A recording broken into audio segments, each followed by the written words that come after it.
नमस्ते।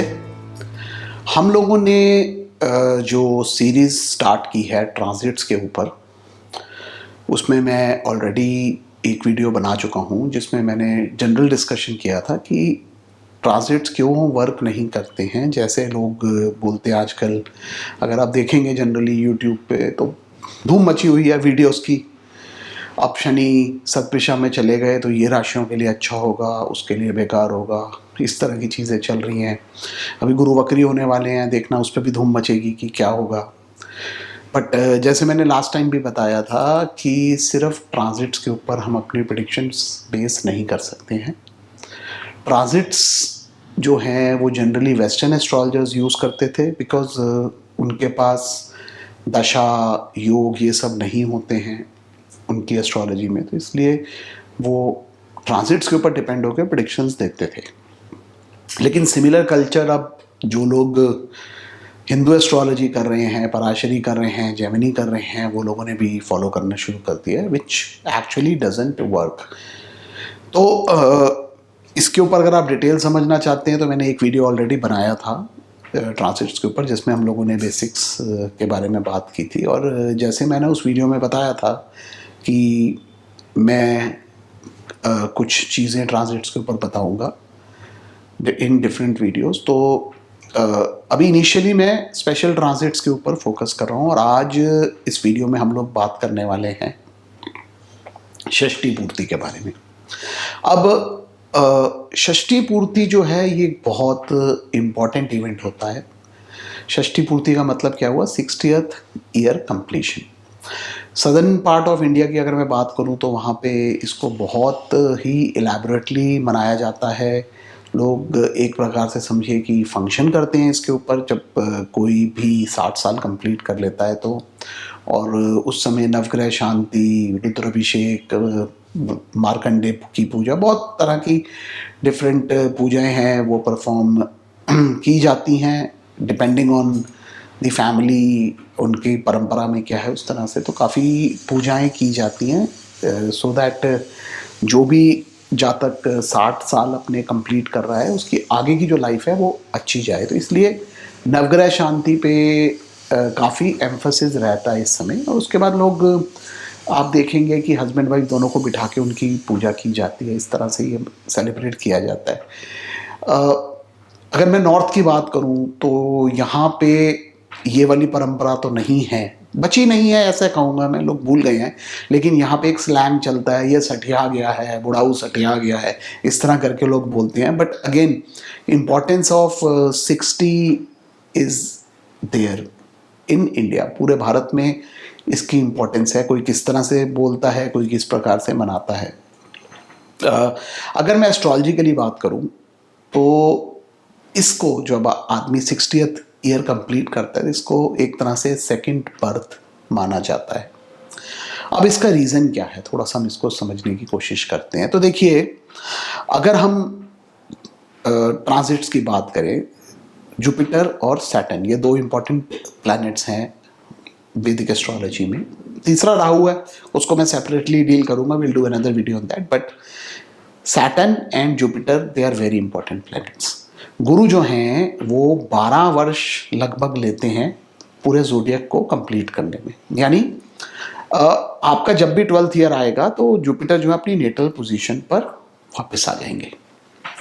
सैटर्न जो है वो 30 ईयर्स लेते हैं कंप्लीशन में।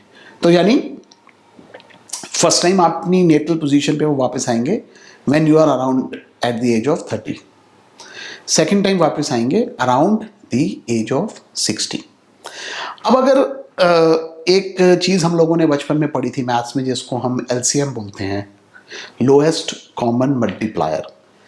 अगर हम इन दोनों प्लैनेट्स का लोएस्ट कॉमन मल्टीप्लायर लेंगे तो वो 60 आता है, because Jupiter takes 12 years and Saturn takes 30 years. तो इनका लोएस्ट कॉमन मल्टीप्लायर जो है वो 60 साल होता है। यानी जब भी कोई जातक 60 की एज कंप्लीट करता है तो उसके आसपास आपको सैटर्न और जुपिटर जो है वो एक साथ अपनी नेटल पोजीशंस पर मिलेंगे। एंड एक जो है वो काल को रिप्रेजेंट करता है और दूसरा जो है वो जीव है, यानी जुपिटर एंड सैटर्न। जुपिटर जो है वो हमेशा ब्लेस करेगा एंड सैटर्न जो है वो टाइमिंग देगा। तो यहाँ पे क्या हो रहा है, ये दोनों ग्रह जो हैं ये अपनी ओरिजिनल पोजीशंस पर वापस आ रहे हैं। तो इस वजह से this becomes a very important event astrologically, इसलिए इसको बहुत ध्यान से हमें स्टडी करना पड़ता है। देखिए, सेलिब्रेशन चाहे एग्जैक्ट 60 कंप्लीशन पे होती है, बट आप जनरली देखेंगे अराउंड द एज ऑफ 58-59 लगभग उस समय ये दोनों प्लैनेट्स अपनी पोजीशन पर वापस आ जाते हैं कुंडली में। अब ये एक मज़े की बात है, ये क्यों बनाई गई नोबडी नोज, बट आप देखिए कि जनरली वर्ल्ड में हर जगह जो रिटायरमेंट की एज है, स्पेशली इन इंडिया, 58-60 रही है। पहले बीच में 58 हो गई थी, presently it is I think 16 government jobs, तो हमेशा ये एज रही है। तो ये क्या बाई चांस है या सैटर्न एंड जुपिटर उन्होंने इसको डिक्टेट किया? ये एक सोचने वाली बात है।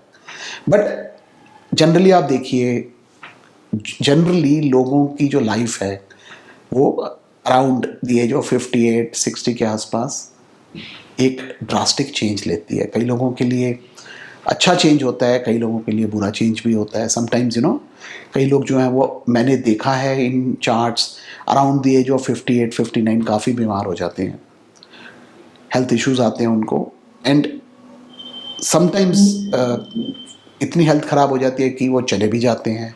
बहुत लोग हैं वो उसको ओवरकम करके एक अच्छी लाइफ में चले जाते हैं। And I have seen people who rise also when they reach the age of 60। तो इस पे ऑलरेडी मेरे जो गुरुजी हैं उन्होंने काफ़ी रिसर्च किया हुआ है, राव सर ने, and it is well documented. उनकी अगर आप बुक्स देखेंगे, ups and downs in career, तो उसके अंदर इन्होंने बहुत एलैबोरेटली इसको यूज़ किया हुआ है to show the career pattern, कोई किस प्रकार के कैरियर्स में जाते हैं। लेकिन अगर आप एक general, not famous people, general लोगों के हिसाब से देखेंगे तो लाइफ में डेफिनेटली चेंज आता ही आता है, जो मैंने ऑब्जर्व किया। आप भी डिफरेंट चार्ट्स में इसको लगा के देख सकते हैं, आपको दिखेगा। इसी वजह से रेमेडी के लिए अगर मैं कहूँ तो 59 की एज पे इट बिकम्स वेरी इंपॉर्टेंट। आप 59 जब कंप्लीट होते हैं और 60 के बीच में कभी भी आप नवग्रह शांति कराइए, रुद्राभिषेक कराइए, स्पेशल जो 60 साल की पूजाएं हैं ये करानी चाहिए। और इनफैक्ट जो महादशा आपको मिल रही है उस समय और जो अंतरदशा है उसकी जो संधि पूजा होती है, फॉर एग्जांपल अगर कोई मरकरी वीनस में है तो मरकरी एंड वीनस की स्पेशल पूजा होगी, क्योंकि मरकरी की महादशा है, शुक्र की अंतरदशा है, उसकी पूजा होनी चाहिए। और अगर किसी की दशा बदल जाए, जैसे मैंने केसेस देखे हैं, कई बार क्या होता है एक महादशा पूरी खत्म हो जाती है, दूसरी महादशा अप्रॉक्सीमेटली उसी टाइम पे स्टार्ट होती है अराउंड द एज ऑफ 58-59। तो अगर वो हो रही हो तो वहाँ पे भी आपको उन दोनों दशाएं, जो महादशाएं हैं, उन दोनों की स्पेसिफिक पूजा करानी चाहिए, पंडित को बोल के उन दोनों ग्रहों के लिए स्पेशल जाप करानी चाहिए। और इनफैक्ट जैसे मैं हमेशा एम्फोसाइज करता हूँ कि आप खुद भी पूजा कीजिए, तो खुद भी उन स्पेसिफिक ग्रहों का आप रेगुलर जाप कर सकते हैं। इस समय मृत्युंजय का जाप भी करना चाहिए, because sometimes you get uncertainties, but मतलब बहुत अच्छा स्पेक्टेकुलर राइज भी आता है इस पीरियड में, and people get downfall also. तो इसलिए ये जो षष्ठी पूर्ति है, 60th ईयर है, ये बहुत ही इम्पॉर्टेंट हो जाता है। अगर एग्जांपल्स मैं देखूं, अगर मैं अपने गुरुजी राव सर की ही कुंडली लूं तो देखिए उनका तुला लगन है, एंड उनके जो गुरु हैं वो 10वें स्थान में हैं, और शनि जो हैं वो धनु में हैं इन दी 3rd हाउस। तो आप उनकी कुंडली आपको ऑनलाइन भी मिल जाएगी अगर आप डिटेल में स्टडी करना चाहते हैं। तो उनका 1931 का बर्थ है, और अगर आप देखेंगे तो he retired in 1990 in November from Indian accounts and audit services. और उसके बाद जो उनकी इंस्टीट्यूशन बिल्डिंग है जो उनकी कुंडली में है, उन्होंने वर्ल्ड का लार्जेस्ट स्कूल ज्योतिष का भारतीय विद्या भवन में उसके बाद क्रिएट किया। ठीक है, classes started as early as 1987 under आईकास उस समय, लेकिन 91 के आसपास अगर आप देखेंगे तो उसके बाद भारतीय विद्या भवन जो है वो बहुत अच्छा राइज हुआ। इनफैक्ट राव सर जो हैं उन्होंने वर्ल्ड का लार्जेस्ट स्कूल क्रिएट कर दिया after the age of 60, and it all started around his षष्ठी पूर्ति। ऐसे बहुत एग्जांपल्स देख सकते हैं। अमिताभ बच्चन की कुंडली उठा लीजिए, उनका 42 का बर्थ है, एंड 2002 के बाद आप देख सकते हैं कि उनको तो मतलब फिल्म इंडस्ट्री में गॉड का स्टेटस मिल गया। मतलब he has become I mean a great superstar. कितने अवार्ड्स मिले हैं उसके बाद। उससे बीच में पहले उनका ज़रूर डाउनफॉल आया था in 90s, but he rose around the age of 60 अगर आप देखेंगे। और उसके बाद Kaun Banega Crorepati and other things. So you can see that rise. अगर आप जवाहरलाल नेहरू की कुंडली उठाते हैं तो he became the prime minister of India around that age. तो इस प्रकार से आप कई एग्जाम्पल्स उठा के देख सकते हैं कि how 60th year became important for people. Similarly, there are cases लोग 58, 59 में बीमार हुए and things became worse. People who lost lot of money. तो again मैं फिर वही बात रिपीट करूंगा जो मैंने अपने पिछले गोचर के वीडियो में भी रिपीट की थी, दैट दशा दशा दशा एंड योगास। आपकी क्या दशा चल रही है अराउंड द एज ऑफ 58, 59, कौन से हाउसेज एक्टिवेट हो रहे हैं फ्रॉम सैटर्न एंड जुपिटर, ये सारी चीज़ें आपको देखनी पड़ेंगी। उसी के बाद आप रिजल्ट निकाल पाएंगे। मतलब ये नहीं कि मैंने बोल दिया कि इट बिकम्स वेरी इंपॉर्टेंट, यहाँ लोग बीमार हो जाते हैं सब लोग बीमार हो जाएंगे, ऐसा नहीं होता है। आपको देखना पड़ेगा स्पेसिफिक चार्ट्स में क्या रिजल्ट्स आ रहे हैं।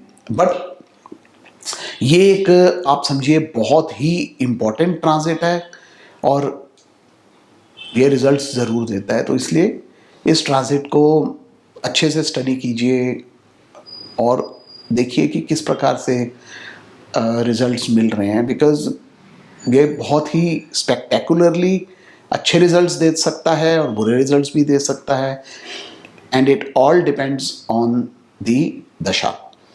पूजा के मामले में जो रेमेडीज हमें इस समय करनी चाहिए, that I have already shared की नवग्रह शांति कीजिए।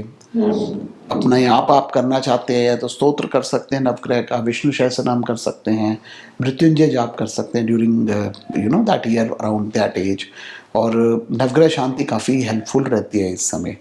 बाकी अगर अच्छी दशाएं आ रही हैं उस समय आपकी, तो बहुत अच्छे रिजल्ट भी आपको मिल सकते हैं एट दैट एज। सो षष्ठी पूर्ति के बारे में इतना ही, और मैं अपनी ट्रांजिट्स की जो सीरीज़ है ये कंटिन्यू रखूँगा। We will talk about other aspects of transits also, कि किस तरह से गोचर जो हैं वो आपकी जन्म कुंडली के साथ मिल के काम करते हैं और अकेले काम नहीं करते हैं। धन्यवाद।